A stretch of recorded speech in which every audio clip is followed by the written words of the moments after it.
அனைவருக்கும் வணக்கம். இப்போ நடந்து முடிஞ்ச குரூப் 2 ஓட ஆன்சர் கீ பார்த்துக்கிட்டு இருக்கோம். அந்த வகையில ஏற்கனவே நம்ம சேனல்ல பார்த்தீங்கன்னா, aptitude and answer key with எக்ஸ்பிளனேஷன்ஸோட குடுத்துருக்கிறோம். அத நீங்க பாருங்க. பார்க்காதவங்க அந்த வீடியோக்கான லிங்க் வந்து நான் டிஸ்கிரிப்ஷன்ல குடுத்துருக்கேன். அத கிளிக் பண்ணி பாருங்க. அதே மாதிரி இந்த வீடியோல பார்த்தீங்கன்னா, தமிழுக்கான ஆன்சர் கீ பார்க்க போறோம். ஸோ அடுத்தடுத்த வீடியோஸ்ல ஜெனரல் ஸ்டடீஸ் அண்ட் ஜெனரல் இங்கிலீஷுக்கான ஆன்சர் கீ பார்க்குறேன். இந்த ஆன்சர் கீஸ் எல்லாம் வச்சுட்டு எதுக்கு சார்னா, நாங்க கட் ஆஃப் செக் பண்ணிக்கிறதுக்கு இது யூஸ்ஃபுல்லா இருக்கும். ஸோ டிஎன்பிஎஸ்சி லெவலில் அவங்களோட வெப்சைட்டில் அஃபிஷியலாக கட் ஆஃப் ரிலீஸ் பண்ணும்போது நம்மளோட கட் ஆஃபை பேஸ் பண்ணி நமக்கு ரேங்கிங் போஸ்டிங் வந்து கிடைக்கும். ஸோ அது வரைக்கும் நம்ம மார்க் பண்ணியிருக்கிற கட் ஆஃப் வந்து நீங்கள் மார்க் பண்ணி வச்சுக்கோங்க. மோஸ்ட்லி 160+ யாரெல்லாம் எடுத்தீங்கன்னா உங்களுக்கு சான்சஸ் வரது வாய்ப்புகள் இருக்குது. எந்த கம்யூனிட்டி ரேங்கிங் இருந்தாலுமே உங்களுக்கு கம்யூனல் ரேங்கிங்னு ஒன்று வரும், ஆஸ் வெல் அஸ் உங்களுக்கு தனியாக ஒரு இண்டிவிஜுவல் ரேங்கிங்னு ஒன்று வரும். ஸோ கம்யூனல் ரேங்கிங் தான் ஃபர்ஸ்ட் ப்ரியாரிட்டி பார்ப்பாங்க. அந்த வகையில் 160லேருந்து 170+ எடுத்துருக்கிறவங்க எல்லாருக்குமே வந்து சான்சஸ் வரதுக்கு வாய்ப்புகள் இருக்கு. ஸோ நீங்கள் எவ்வளோன்னு கால்குலேட் பண்ணிட்டு நீங்கள் எவ்வளோ எழுதிருப்பீங்க அப்படின்னு சொல்லிட்டு கட் ஆஃப் எவ்வளோ வருதுன்றதை கமெண்ட்ல தெரியப்படுத்துங்க. இப்போ ஆன்சர் கீக்கு போயிடலாம். ஸோ ஃபர்ஸ்ட் ஒன் பார்த்தீங்கன்னா, மாணாக்கர்களே உங்கள் சீருடை இல்லையா, என்ன வகை வாக்கியம், வினா வாக்கியம் சொல்லிட்டு கண்டுபிடிக்க சொல்றாங்க. இதுக்கான ஆன்சர் பார்த்தீங்கன்னா அயவினா. ஏன்னா இது தெரியாம ஒருத்தர்கிட்ட கேட்கறாங்க, அயம் தெரிஞ்சுக்கிறதுக்காக ஒருத்தர்கிட்ட கேட்கறதுனால இது வந்து அயவினா அப்படின்னு சொல்லிட்டு சொல்லுவாங்க. அடுத்தது பார்த்தீங்கன்னா, பின்வரும் விடைகளுக்கு ஏற்ற வினாவினை தேர்ந்தெடுத்து எழுதுக. பரிவாதினி என்னும் வீணை பல்லவ மன்னன் மகேந்திரவர்மன் காலத்தில் இருந்ததாக கூறப்படுகிறது அப்படின்றது கொஸ்டின் கொடுத்துருக்காங்க. அது வந்து ஆன்சரா டைப்பா கொடுத்துருக்காங்க. அதை நம்ம கொஸ்டினா மாற்றணும். ஸோ இதுக்கு எந்த கேள்வி வந்து சரியானதா இருக்குன்னு பார்த்தீங்கன்னா, பல்லவ மன்னன் மகேந்திரவர்மன் காலத்தில் இருந்ததாக கூறப்படும் வீணை எது அப்படின்னு சொல்லிட்டு தான் இதுக்கான ஆன்சர். தேர்ட் ஒன் 103 பார்த்தீங்கன்னா, உணர்த்தினென் அப்படின்றதுக்கான இலக்கண குறிப்பு என்னன்னு பார்த்தீங்கன்னா, தன்மை ஒருமை வினைமுற்று அப்படின்றது தான் இதுக்கான ஆன்சர். அடுத்தது பார்த்தீங்கன்னா, வேர்ச்சொல்லை கண்டறிக. இதுல நைன்தான் அப்படின்றதுக்கான ஒரு வினைமுற்று கொடுத்திருக்கிறாங்க, ஆண்பால் வினைமுற்று விகுதி. இந்த ஆண்பால் வினைமுற்று விகுதியோட ஆண்பால் வினைமுற்றோட வேர்ச்சொல் என்னதுன்னு பார்த்தீங்கன்னா நஞ்சு அப்படின்றது தான் ஆன்சர். 105 பார்த்தீங்கன்னா, படி என்னும் வேர் சொல்லின் தன்மை ஒருமை எதிர்காலம் காட்டும் வினைமுற்று. எதிர்காலம் அப்படின்றது படிப்போம்னு வந்திருக்கு, படிப்பேன் அப்படின்றது வந்திருக்கு. ஆனா படிப்போம் அப்படின்றது பன்மை, ஆனா இங்க ஒருமைன்னு கொடுத்ததுனால படிப்பேன் அப்படின்றது தான் இதுக்கான ஆன்சரா இருக்கும். 106 பார்த்தீங்கன்னா, சரியான பொருள் தரும் ஓரெழுத்து ஒரு மொழியை தேர்க. இதுல எதெல்லாம் சரியா இருக்கு அப்படின்னு பார்த்தோம்னா, மீ வால் அப்படின்றது தான் சரியான பொருள் தரும் ஓரெழுத்து ஒரு மொழி. மீனா வால்னு அர்த்தம். ஓரெழுத்து ஒரு மொழிக்குரிய சரியான பொருளை அறிந்து விடையை தேர்வு செய்க அப்படின்னு கொடுத்துருக்காங்க. இதுக்கான ஆன்சர் பார்த்தீங்கன்னா 4321 அப்படின்றது. பை அப்படின்றது இளமை, மே அப்படின்றது அன்பு, பை அப்படின்றது புல்லு, தூ அப்படின்றது உன். இதுதான் இதுக்கான சரியான ஒரு எழுத்து ஒரு மொழிக்குரிய விளக்கங்கள். 108ல பார்த்தீங்கன்னா பொறுத்துக. இதுல முல்லைப்பாட்டு ஒவ்வொரு பாட்டோட அடைமொழி பெயர்களை கொடுத்துருக்குறாங்க. முல்லைப்பாட்டு என்ன சொல்லுவாங்க, பட்டினப்பாலை என்ன சொல்லுவாங்க. ஸோ இதுல ஏதாவது ஒன்று நீங்க கண்டுபிடிச்சிருந்தாலுமே ஈஸியா மார்க் பண்ணிருக்கலாம். ஸோ நமக்கு ஈஸியா தெரிஞ்சது நாலடியார் அப்படின்றத வேளாண் வேதம் அப்படின்ற பேர்ல அழைப்பாங்க. ஸோ நாலடியார் C2 எங்க வருதுன்னு பாருங்க. அப்போ இதுதான் இதோட ஆன்சரா இருக்கும். 4321 அப்படின்றது தான் இதோட ஆன்சர். தமிழ் தூதர் பாலராவாயன் பன்மொழி புலவர் சொல்லின் செல்வர். ஸோ இந்த மாதிரி இதுவுமே வந்து அடைமொழி பெயர்கள், ஒரு ஆசிரியரோட புலவர்களோட அடைமொழி பெயர்கள் கொடுத்துருக்குறாங்க. இதுல சொல்லின் செல்வர் அப்படின்னு சொல்லிட்டு யாரு சொல்லுவாங்க அப்படின்னா, சேது பிள்ளை ராப்பி அப்படின்றவர் தான் சொல்லின் செல்வர்னு சொல்லுவாங்க. ஸோ அப்போ ஆப்ஷன் டில வந்து எது 3 வருதுன்னு பாருங்க. அதுதான் இதோட ஆன்சரா இருக்கும். 4123 அப்படின்றது தான் இதுக்கான ஆன்சர். அடுத்தது பார்த்தீங்கன்னா, ஐம்பெரும் காப்பியம் என்னும் சொற்றொடரை தம் முறையில் குறிப்பிட்டவர் யாருன்னா மயிலைநாதர் அப்படின்றவர். அடுத்த கொஸ்டின் பார்த்தீங்கன்னா, குமரி கண்ட நோய்க்கு குமரி கொடு. இத்தொடரில் குமரி என்னும் மூலிகை வந்து கற்றாழை. குமரி அப்படின்றது கற்றாழை தான் சொல்லுவாங்க. அடுத்தது பார்த்தீங்கன்னா, அன்னை முத்துலட்சுமி, மூவலூர் ராமாமிர்தம், பண்டித ராமாபாய், மலாலா. ஸோ இதோட அவங்க கொண்டு வந்த சீர்திருத்தங்களை பத்தி கொடுத்துருக்குறாங்க. மலாலா அப்படின்றவங்க என்ன பண்ணாங்க, சமூக தன்னார்வலரா இருந்தாங்க. ஸோ அப்போ மலாலா வந்து சமூக தன்னார்வலரா இருக்கிறாங்களா அப்படின்ற ஆப்ஷன் பாருங்க, இல்லை. ஸோ அந்த வகையில பார்க்கும்போது இதுக்கான ஆன்சர் என்னன்னா 4123 தான். ஸோ அன்னை முத்துலட்சுமி அப்படின்றவங்க புற்றுநோய் மருத்துவமனை கட்டினாங்க. மூவலூர் ராமாமிர்தம் அப்படின்றவங்க தேவதாசி ஒழிப்பு முறை சட்டத்தை கொண்டு வந்தாங்க. பண்டித ராமாபாய் அப்படின்றவங்க சமூக தன்னார்வலரா இருந்தாங்க. அடுத்தது 113 பார்த்தீங்கன்னா, தமிழ் இலக்கியத்தில் ஆலவாய் என்னும் பெயர் இவ்வூருக்கும் பொருந்தும். ஆலவாய் அப்படின்றத மதுரை அப்படின்றதுக்கு தான் கூப்பிடுவாங்க. 114ல பார்த்தீங்கன்னா ஆங்கில அரசால் வாய்ப்பூட்டு சட்டத்தின் மூலம் மேடைகளில் அரசியல் பேசக்கூடாது என்று தடை விதித்தவர் யாருன்னு பார்த்தீங்கன்னா முத்துராமலிங்கனார். ஓகே. ஸோ அடுத்தது கொஸ்டின் பார்த்தீங்கன்னா, தமிழ்தாய் நெருப்பினாலும் வெள்ளத்தினாலும் பாதிக்கப்பட்டாலும் அவளது ஆபரணங்கள் தொலைவில் உள்ள நகரமான பாரிஸில் மிகவும் பாதுகாக்கப்பட்டு பராமரிக்கப்படுகின்றன என்று டேஷ் குறித்து டேஷ் கூறினார். அது எது குறித்து, அதாவது இந்த எதுல யார் கூறினார் அப்படின்னு சொல்லிட்டு சொன்னாங்க அப்படின்னா ஆன்சர் என்ன வரும்னா அனந்தரங்கர் நாட்குறிப்பு குறித்து உ.வே. சாமிநாதர் சொன்னது. இதுதான் இதுக்கான ஆன்சர். ஜெயகாந்தன் இயற்றாத சிறுகதை எதுன்னு பார்த்தீங்கன்னா அறம். ஆண்மையின் கூர்மை என திருவள்ளுவர் எதனை கூறுகிறார்னு பார்த்தீங்கன்னா பகைவருக்கு உதவுதல் அப்படின்றது. ஒழுகல் அப்படின்றதுக்கான இலக்கண குறிப்பு அல்லுல முடிஞ்சாலே அது என்னது தொழிற்பெயர் அர்த்தம். திருக்குறளின் சரியான வரிசையை கொண்டு நிறைவு செய்ய கொடுத்திருக்கிறாங்க. தம்மிற் பெரியார் தமரா ஒழுகல். நிறைய பேர் என்ன பண்ணாங்கன்னா தமரா இருக்குன்றதுனால தமரா குழல்னு போட்டிருப்பீங்க. ஆனா அது கிடையாது. வன்மையில் எல்லாம் தலை அப்படின்றது தான் இதுக்கான ஆன்சர். சீரா புராணம் இவருடைய உதவியால் நிறைவுற்றது. யாருன்னு பாத்தீங்கன்னா அபுல் காசிம் அப்படின்றவர். 2 அடிகள் கொண்ட டேஷால் தொடுக்கப்படும் செயல் வகை கன்னியாகும். இது வந்து 10th புக்ல கொடுத்திருக்கிறாங்க. அது அந்த படிக்கும் போதே நமக்கு இலக்கண பகுதியில தெரிஞ்சிருக்கும். எதுகையால் தொடுக்கப்படும் செயல் வகை கன்னியாகும் அப்படின்றது இதுக்கான ஆன்சர். 122ல விசும்பு துளை கனல் களிறு மறுப்பு. ரொம்ப ஈஸி. விசும்பு அப்படின்றது வானம்னு சொல்லுவாங்க. களிறு அப்படின்றது யானை சொல்லுவாங்க. அப்ப விசும்புனா வானம் 4 இருக்கு. ஃபர்ஸ்ட் ஒன்னுக்கு 4, களிறு அப்படின்றது யானை. ஃபோர்த் ஒன்னுக்கு 3. எதுல வருதுன்னு பாருங்க. ஃபர்ஸ்ட் ஒன்னுக்கு 4, ஃபோர்த் ஒன்னுக்கு 3. அப்போ ஆன்சர் வந்து ஏ. கீர்த்தனை டேஷ் வகைகளில் ஒன்றுன்னு பார்த்தீங்கன்னா பக்தி இலக்கிய வகைகளில் ஒன்று. கீர்த்தனை அப்படின்றது பக்தி இலக்கிய வகைகளில் ஒன்று. காரிகை கற்று கவி பாடுவதிலும் பேரிகை கொட்டி பிழைப்பது மேல் இத்தொடர் உணர்த்துவது கவிதை எழுதுவது அரிது அப்படின்றது தான் அதுக்கான ஆன்சர்.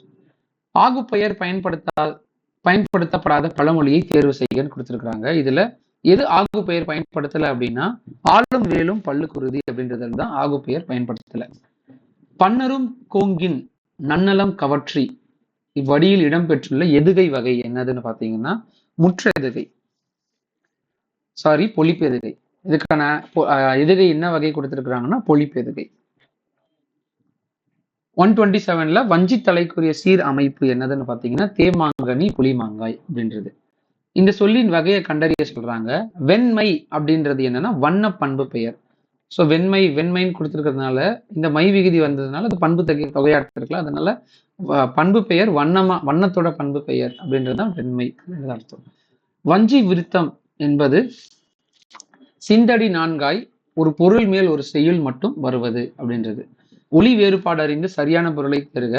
இந்த மாறிக்கு வந்து மழை, இந்த மாறி வந்து வேற மாதிரின்னு சொல்லுவாங்களோ அதனால வேறு. ஸோ மழை வேறு. இந்த ஒளி வேறுபாடு அறிந்து சரியான விடையை தேர்வு செய்ய அடுத்த கொஸ்டின் கொடுத்துருக்காங்க. இந்த கொஸ்டினுக்கான ஆன்சர் பார்த்தீங்கன்னா இலைனா இலைப்பாறுதல் அப்படின்னு வச்சுக்கலாமா. இலைனா இலைப்பாறுதல். ஸோ இலைப்பாறுதல் ஃபர்ஸ்ட் ஒன்னு. இது வந்து டி. அப்போ லாஸ்ட் ஒன்னு எது வருதுன்னு பாருங்க. இதுதான் இதோட ஆன்சர். 3241 அப்படின்றது தான். டெலிகேட் அப்படின்றது பேராளர். டெலிகேட்ஸ் கூட வேலை செய்யறவங்க டெலிகேட்ஸ்னு சொல்லுவாங்க. டெலிகேட்ஸ்னா பேரியாளர். பெரியாளர் பேராளர். இயல் புதிது ஆணி வரம். ஸோ இதுல இந்த எழுத்து வகை வடிவில் கண்டுபிடிக்க சொல்றாங்க. இது வந்து உயிர் முதல் மெய் ஈறு. ஓகேங்களா. உயிர் முதல் மெய் ஈறு அப்படின்றது தான் ஃபர்ஸ்ட் ஒன். அப்போ ஃபர்ஸ்ட் ஒன்ல 2 எங்க வருதுன்னு பாருங்க. அதுதான் அதோட ஆன்சர். ஃபர்ஸ்ட்ல எந்த லெட்டர் வருதுன்னு பாருங்க. உயிர் எழுத்து. லாஸ்ட்ல வந்து மெய் எழுத்துல முடியுது. அப்போ உயிர் எழுத்துல தொடங்கி மெய் எழுத்துல முடியுது. அதனால உயிர் முதல் மெய் ஈறு அப்படின்றது தான் ஆன்சர். ஸோ அதுதான் அந்த ஆப்ஷன்ஸ்ல பாத்தீங்கன்னா 2413 தான் அதோட ஆன்சர். தமிழ் சொல் ஆசிரியர் ஆராய்ச்சியில் உச்சம் தொட்டவர் யாருன்னு பாத்தீங்கன்னா தேவநேய பாவனர். உ.எ.சா அவர்கள் தனது வாழ்க்கை வரலாற்றை தொடராக எழுதிய இதழ் எதுல பாத்தீங்கன்னா ஆனந்த விகடன். தமது தமிழ் கட்டுரையின் வழியாக தமிழை உயர்தனி செம்மொழி என்று பெருமைப்படுத்தியவர்னா நமக்கு எல்லாருமே தெரியும் பரிதிமாற் கலைஞர். ஏன்னா உயர்தனி செம்மொழின்னு வந்தாலே பரிதிமாற் கலைஞர் தான் வருவார். மாந்தன் தோற்றமும் தமிழர் மரபும் என்னும் தலைப்பில் உலகத் தமிழ் மாநாட்டின் சொற்பொழிவாற்றவர் யாருன்னு பாத்தீங்கன்னா தேவநேய பாவனர். சோழ நாட்டை ஊட்டி வளர்ப்பது காவிரி ஆறு. அந்நதியின் பெருமையாலே சோழவள நாடு சோறுடைத்து என்று கவிகள் புகழ்வாராயினர் என்று உரை நிகழ்த்தியவர் யாருன்னு பாத்தீங்கன்னா ரா.பி. சேதுப்பிள்ளை அவர்கள். சங்க இலக்கியத்தின் மொத்த அடிகள் 26,350. உலக இலக்கியங்களுள் முதன்மை பெற்றுள்ளவை சங்க இலக்கியங்கள். விரிவாக உருவாக்கப்பட்ட இலக்கியங்கள் உலகின் வேறு மொழிகளிலும் உள்ளன. ஸோ இதுக்கான எந்த கூற்று சரி, எந்த கூற்று தவறுன்னு கேட்குறாங்க. கூற்று 1, 2 சரி, 3 தவறு. 140 பார்த்தீங்கன்னா, மேடை பேச்சு எத்தனை நடைகளை கொண்டமைவதாக கூறப்படுகின்றது அப்படின்னா, மூவகை நடைகள். தமிழ் சிறுகதையில் மணிக்கொடி காலம் என்று எந்த தலைமுறையை சார்ந்தது? மணிக்கொடி காலம் எந்த தலைமுறை சார்ந்ததுன்னு பார்த்தீங்கன்னா, முதல் தலைமுறை சார்ந்தது. கரகாட்டத்தின் துணை ஆட்டமாக ஆடப்படும் ஆட்டம் வந்து மயிலாட்டம். புறப்பொருள் திணையின் பெயரை தாங்கிய நீதி நூல் என்னதுன்னு பார்த்தீங்கன்னா, முதுமொழி காஞ்சி. வெண்குடை அப்படின்றதுக்கான இலக்கண குறிப்பு வெண்மை கூட்டல் குடை. ஏற்கனவே நம்ம பார்த்தோம்ல, இந்த வெண்மை அப்படின்றதுக்கான இலக்கணம் என்னன்னு சொல்லிட்டு கேட்டோம்னா, நம்ம அந்த வண்ண பண்பு பெயர்னு கண்டுபிடிச்சாலும் அதே தான் இங்கேயும் கொடுத்துருக்காங்க. வெண்குடைனா வெண்மை கூட்டல் குடை அப்படின்றது அர்த்தம். அப்ப வெண்மைனா வெண்மையான குடை, அது பண்பை சொல்லுதுனால அது பண்பு தொகை. திரிகடுகம் என்ற நூலின் ஆசிரியர் யாருன்னு பார்த்தீங்கன்னா, நல்லாதனார். சிறுங்கி பேரம் நகரில் வாழும் தலைவன் யாருன்னு பார்த்தீங்கன்னா, குகன். அனகன் என்ற சொல் யாரை குறிப்பதாகும்னா, ராமன். இதெல்லாமே கம்பராமாயணம்ல கொடுத்துருக்குறாங்க. கம்பராமாயணம் ஓரளவுக்கு நீங்க காண்டங்கள் வயசாகவும் காதைகள் வயசாகவும் படிச்சிருந்தீங்கன்னா, ஒவ்வொரு கேரக்டரோட பெயர்கள், அடைமொழி பெயர்கள் படிச்சிருந்தீங்கன்னா, இந்த 2 கொஸ்டினுமே ஈஸியாக அட்டன் பண்ணியிருக்கலாம். இரட்டுற மொழிதல் அணியின் வேறு பெயர் என்னன்னா, சிலேடை அணி அப்படின்னு சொல்லிட்டு குறிப்பிடுவாங்க. உவமை அணி, உருவகை அணிக்கு வந்து இரட்டுற மொழிதல் அணின்னு சொல்ல மாட்டாங்க. சிலேடை அணிக்கு தான் இரட்டுற மொழிதல் அணி அப்படின்வாங்க. மனோன்மணியத்தில் வரும் கிளை கதை யாருடைய கதைனா, எதை பத்தியதுன்னா, சிவகாமியின் சரிதம் அதை பத்தியது. சபதம் இல்ல, சரிதம். ரகசிய வழி என்ற நூலை தழுவி சுந்தரனார் மனோன்மணியம் நாடகத்தை எழுதிய ஆண்டு அப்படின்றது 1891. நிறைய பேர் வந்து என்ன இயர்லாம் கேட்டிருக்காங்க அப்படின்னா, இது ரொம்பவே குறிப்பிட்ட விஷயம். நான் மனோன்மணியம் எழுதின சுந்தரனார் எழுதின மனோன்மணியம் நாடகம் பார்த்தீங்கன்னா, இந்த ரகசிய வழி அப்படின்ற அவரோட நூல இருந்து தழுவி எழுதியிருப்பாரு. அது இயர் ரொம்ப முக்கியம், அதனால இதை கேட்டிருக்காங்க. 1891 அப்படின்றது. உலகம் நிலையற்றது என பாடியவர் பார்த்தீங்கன்னா, குதம்பை சித்தர். ஸோ சித்தர் பாடல்கள்ல இருந்து சித்தர்களை பத்தி குறிப்பிட்டதுல உலகம் நிலையற்றது அப்படின்னு எந்த சித்தர் குறிப்பிட்டிருக்காருன்னா, குதம்பை சித்தர். நிழல் போல தொடர்ந்தான், இது எவ்வகை வாக்கியம்? வடிவம். ஏன்னா நிழல் வந்து ஏதோ ஒரு வடிவத்தை சார்ந்திருக்கு, அதனால அந்த நிழல் மாதிரி. அப்ப வடிவம், வடிவ உவமை. பின்வரும் உவமையின் பொருத்தமான பொருளை தேர்வு செய்க. எடுப்பார் கைப்பிள்ளை அப்படின்னு சொல்லிட்டு ஒரு உவமை கொடுத்திருக்கிறாங்க. இதுக்கான சரியான விடை பார்த்தீங்கன்னா, யார் எதை சொன்னாலும் கேட்டு நடப்பவர் அப்படின்றது தான். ஸோ இந்த உவமை பொருத்தமான தொடர்கள் வந்து 2ஓ 3ஓ கேட்டிருந்தாங்க இந்த எக்ஸாம்ல. இதுவே ரொம்பவே ஈஸி, ஏன்னா ரொம்ப கஷ்டமாலாம் கேட்கல. உவமை உணர்த்தும் பொருள் வந்து 2 கேட்டிருந்தாங்க, அது ஈஸியா எழுதியிருக்கலாம். அப்துல் நேற்று வருவித்தான், இது எவ்வகை வாக்கியம் என்பதை கண்டறிக. அப்துல் நேற்று வருவித்தான் அப்படின்றது பிறவினை வாக்கியம். அவன் வர செய்யப்பட்டான் அப்படின்னா வேற யாரும் செஞ்சிருக்கிறாங்க, அவனை வர சொல்லியிருக்கிறாங்க அப்படின்னா பிறவினை வாக்கியம். முறையான தொடர் அமைப்பினை குறிப்பிடுக. தமிழர்களின் தொன்மையான வீர விளையாட்டு ஏறு தழுவுதல் அப்படின்றது தான் சரியான வரிசையில் அமைஞ்ச இந்த சென்டென்ஸ். சொற்களை ஒழுங்குபடுத்தி சரியான குரல் வடிவம் உள்ள தொடரை கண்டறிக அப்படின்றது. கனை கொடிது யாழ் கோடு செவ்விது ஆங்கு அன்ன வினை படு பல்லால் கொலர் அப்படின்றது தான் இதுக்கான ஆன்சர். Option D. அகர வரிசைப்படுத்தி எழுதியவற்றை தேர்க. இப்போ இதுல பாத்தீங்கன்னா எல்லாம் தா வரிசை தான் கொடுத்துருக்காங்க. ஸோ அந்த வகையில எது வந்து முதல்ல வரும், எது செகண்ட் வரும்னா, ஃபர்ஸ்ட் இது வரும், அடுத்தது இது வரும். ஸோ தவ பெருஞ்சுடர் தாய் போல் எங்க வருதுன்னு பாருங்க, அதோட ஆன்சர். பின்வரும் ஆங்கில சொல்லுக்கு இணையான தமிழ் சொல்லு என்னென்ன வரும்னா, ரினெசன்ஸ் சொல்லிட்டு கொடுத்துருக்குறாங்க. இதுக்கு வேர்டுக்கு ரினெசன்ஸ் அப்படின்னா மீட்டு உருவாக்கம் அப்படின்றது அர்த்தம். மறுமலர்ச்சி அப்படின்றது ரெவல்யூஷன் அப்படின்றது சொல்லுவாங்க, மறுமலர்ச்சி. ஸோ அப்போ ரெனெசன்ஸ் அப்படின்னா மீட்டு உருவாக்கம். பிழையான தொடரை கண்டுபிடிக்க சொல்றாங்க, அதுக்கான இணை கண்டுபிடிக்க சொல்றாங்க. கல்லில் நார் உரித்தல் ஆராய்ந்து பாராமல் செய்யறது, இது கரெக்ட். ஆயிரங்காலத்து பயிர், இதுவும் கரெக்ட். காணல் நீர் இல்லாத ஒன்று கரெக்ட். கம்பி நீட்டுதல் அப்படின்றது விரைந்து வெளியேற்றுதல், இதுதான் தப்பான இணை. ஓகேங்களா? ஸோ அடுத்த கொஸ்டின் பார்த்தீங்கன்னா, சந்திப்பிழையற்ற தொடரை தேர்ந்தெடுத்து எழுதுக அப்படின்னு சொல்லியிருக்கிறாங்க. இதுக்கான ஆன்சர் பார்த்தீங்கன்னா, கடற்கரையில் உப்பு காய்ச்சுதல் நடைபெறுகிறது. மலைப்பகுதிகளில் மலை பயிர்களும் நிலப்பயிர் பகுதிகளில் உழவு தொழிலும் நடைபெறுகின்றன அப்படின்றது இதுக்கான சரியான ஆன்சர். தவறான இணையை கண்டுபிடிக்க சொல்றாங்க. இதுல பன்னகம், பாம்பு, கெந்தம், பற்கள், அதாவது ஒவ்வொரு விஷயத்துக்குமே இன்னொரு பெயர்கள் இருக்குல்ல, அந்த வகையில தவறான இணைனா முரணி அப்படின்றது உடன்பட்டு அப்படின்னு தவறான வினை. திராவிடம் என்னும் சொல்லை முதலில் குறிப்பிட்டவர் யாருன்னு பார்த்தீங்கன்னா குமரிலப்பட்டர் அப்படின்றவர் தான். திராவிடம், திரமிழம், திரவிலம் அப்படின்னு சொல்லிட்டு பிரிச்சிருப்பாங்க. அதுல திராவிடம் அப்படின்ற பேர்ல வந்து குமரிலப்பட்டர் தான் முதல்ல பயன்படுத்தினார் தன்னோட நூல்கள்ல. நாயக்கர் கால சிற்பக்கலைக்கு எடுத்துக்காட்டாக திகழ்வது எதுன்னா திருச்சி திருவரங்க கோயில். திருச்சி கோயில் தான் வந்து நாயக்கர் கால சிறப்புகளைக்கு எடுத்துக்காட்டாக திகழ்ந்துச்சு. தேவது தூம்பி அப்படின்ற ஆட்டத்துக்குரிய இசைக்கருவி அப்படின்னு பார்த்தீங்கன்னா தேவராட்டம். ஸோ இதை பார்த்தோன்னே தெரிஞ்சிச்சு, தேவது அப்படின்றது தேவராட்டமுக்கான ஒரு குழு தான். புனலிடை மூழ்கி பொழில் இடை உளவி பொன்னின் இளையும் துகிலும் பூண்டு கனிமொழி பேசி நீ கழித்திருக்கும் காட்சியினை கண்டு மகிழ்வு பெறும் நிலையிலே இருந்தேன் என்று தம்பிக்கு கடிதம் எழுதியவர் யாருன்னு பார்த்தீங்கன்னா பேரறிஞர் அண்ணா. இன்று நாம் உணர்கிறோம் தம்பி, எத்தனை இன்னல்களுக்கு இடையில் தள்ளப்பட்டிருப்பினும் இந்த பொங்கற் புது நாளில் மட்டும் நமக்கு ஒரு நிகழ்வு, நமக்கு ஒரு மகிழ்வு என்று உரையாற்றியவர் யாருன்னு பார்த்தீங்கன்னா பேரறிஞர் அண்ணா. சென்ட்ரியூ மற்றும் லிமரைக்கு என்ற புதிய வடிவங்களில் தமிழ் கவிதைகள் தந்தவர் யாருன்னு பார்த்தீங்கன்னா ஈரோடு தமிழன்பன். பாவலர் மணி என்னும் பட்டத்தை பெற்ற கவிஞர் யாருன்னு பார்த்தீங்கன்னா கவிஞர் வாணிதாசன். கும்பகர்ணனை எழுப்பும் காட்சியினை கண்முன் நிறுத்தும் சாந்தம். இது 10th புக்ல இருக்கு. இந்த கொஸ்டினுக்கான ஆன்சர் பார்த்தீங்கன்னா உலக்கையால் மாறி மாறி இடிக்கும் ஒத்த ஓசை அப்படின்றது தான் இதுக்கான ஆன்சர். பின்வரும் பாடல் எந்த படிம வகையை சார்ந்தது என்பதை கண்டறிந்து சரியானவற்றை எடுத்தெழுதுக. யானை தன் வாய் நிறை கொண்ட வழி தேம்பு தடக்கை குன்று புகு பாம்பின் தோன்றும் அப்படின்றதுக்கான படிமம் என்னதுன்னு பார்த்தீங்கன்னா மெய்ப்படிமம். கலித்தொகையில் முல்லை திணைக்குரிய பாடல்களை இயற்றியவர் தெரிவு செய்க. ஸோ இதுல முல்லை திணைக்கு மட்டும் யார் எழுதுனான்னு பார்த்தீங்கன்னா சோழன் நல்லுருத்திரன். சிதவல் அப்படின்றதுக்கான பொருள் என்னதுன்னு பார்த்தீங்கன்னா தலைப்பாகை. சிதவல் அப்படின்றதுக்கான பொருள் தலைப்பாகை. தெம்மாங்கு அப்படின்றத பிரிச்சா தென் கூட்டல் பாங்கு. நிறைய பேர் தென் கூட்டல் மாங்குன்னு போட்டிருப்பீங்க. தென் கூட்டல் மாங்கு கிடையாது, தென் கூட்டல் பாங்கு தான் இதுக்கான ஆன்சர்.